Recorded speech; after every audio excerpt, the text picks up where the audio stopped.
ألا من كنت مولاه فهذا علي مولاه، اللهم وال من والاه وعاد من عاداه. The model of Hussein, the model of social justice, the model of advocacy is something that we can find in all faiths, but there's a wonderful illustration in Islam. Hussein is never usually one of the major figures in these dialogues. Often you might have discussions, for instance, of Jesus or of the prophethood of Muhammad.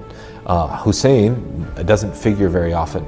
He was somebody who I think waited quite a number of years before he would even take up leadership, and I think that's something I see in Hussein's life, that he obviously had a sense of duty. Outside of the Islamic traditions, there's very little known about him.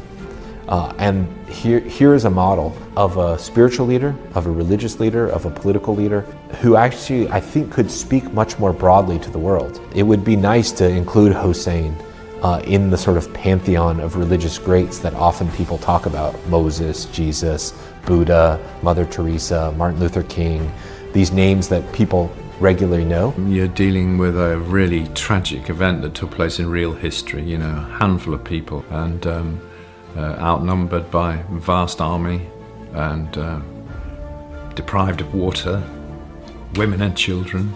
So it's a tragic, terrible story. It seems to me that Hussein is a figure that one can identify with because he lived in such a key period in the formation of Islam, the early period of Islam. And what strikes me most of all is the emphasis, if you like, on what we'd call today social justice, this sort of sacrifice, they're trying to better society. And that's what we need. Because a story that's there about fighting against injustice, of a small group who stands up against the tyranny of the many. These stories echo throughout our religious traditions and give hope and light to all of us. The Battle of Karbala is a tragic moment in the early Islamic tradition. It's a marker of a split that was beginning to burgeon that now went seemingly irreconcilably apart. But what we can learn from our models like Hussein and the experience with Yazid is that it is possible to fight oppression.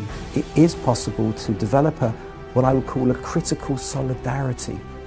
And how much easier is it to develop that solidarity with partners in faith? I might not have the same faith as you, but I'm a partner on the same journey as you. And I respect your position, I respect your faith, I respect your claim to truth.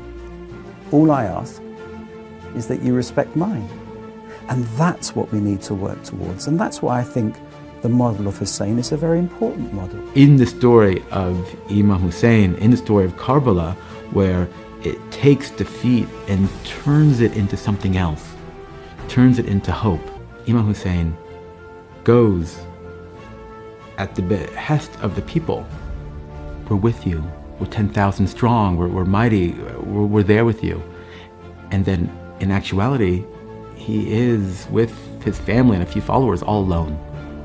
The impact of the story is that it's a historical tragedy, and any great any moment like that where people resist heroically is a powerful story that transcends its context. The fact that to those in the Shia members, friends that I speak to say, and now when we look back during Muharram and Ashura, we say, we would have been with you.